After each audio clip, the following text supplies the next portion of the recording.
American biotechnology company Moderna has joined Pfizer at cracking the sought-after COVID-19 vaccine. The company has announced that its experimental vaccine was 94.5% effective in preventing COVID-19. The promising results came from interim data from a late-stage clinical trial. With a higher effective rate than Pfizer's vaccine, the Moderna vaccine also does not need ultra-cold storage, making it easier to store and to distribute. The vaccine will be produced at plants in the United States and Switzerland as early as this month, with deliveries expected from December. Well, let's go to Professor Shabir Madhi now. He's a professor of vaccinology at the University of the Witwatersrand. Good evening, Professor Madhi. It's a pleasure to have you on. Of course, when we hear more and more news of positive vaccines being tested and their efficacy being so high, as the public we ask, well, is it a case of us having to decide at the end of the day which one we're going to go for, or are people like you going to do that hard work for us? Well, I wish there was going to be a choice, but the reality in terms of a reality check is that neither the Moderna vaccine or the Pfizer vaccine is likely to be in South Africa anytime soon. And the reason for that, as you mentioned, the Pfizer vaccine, there are logistical issues in terms of its storage. With the Moderna vaccine, this is one of the vaccines that was financed by the United States government as part of Operation Warp Speed.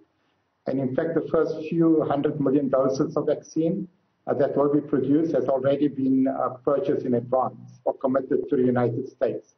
And whatever other vaccine becomes available in the next 6 months, unfortunately, is probably already earmarked for other high-income countries. So right now, this is really phenomenal news. For a vaccine to have 90-95% efficacy, especially being a first-generation vaccine against COVID-19, is really a significant milestone. But in our own context as to whether this is going to be available to us, unfortunately not, and we're probably still going to need to rely on other vaccines that are nearing finalization in terms of their results, and hopefully those will become available to South Africa sooner than later.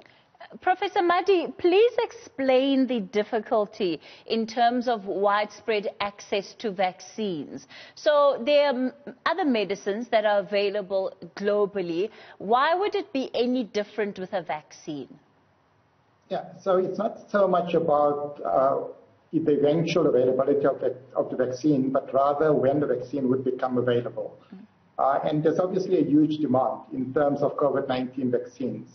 South Africa very much will need to be in the line in terms of negotiating with manufacturers to be able to gain access to these vaccines. So these type of vaccines, unfortunately, cannot be produced in South Africa at this point in time. There isn't any sort of facility to be able to produce these messenger RNA vaccines in South Africa. So it's really an issue about the ability of the companies to scale up their manufacturing capacity. Moderna has indicated that at best by the end of next year, they will be able to produce perhaps 600 million doses of vaccine, and Pfizer has indicated perhaps 1.3 billion doses of vaccine. And each of these vaccines, an individual needs to get at least 2 doses. So it's more an issue in terms of the ability of the companies to scale up production to meet the global demands, rather than these vaccines not being available. They certainly will become available, but it will take time before countries such as South Africa would be able to gain access to a meaningful quantity of these COVID-19 vaccines.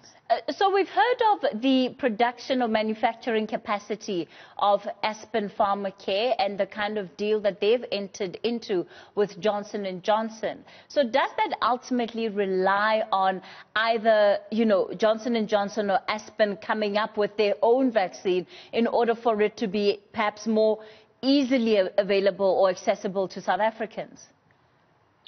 So that's correct. So the Johnson & Johnson studies vaccine is also currently being evaluated, including in South Africa.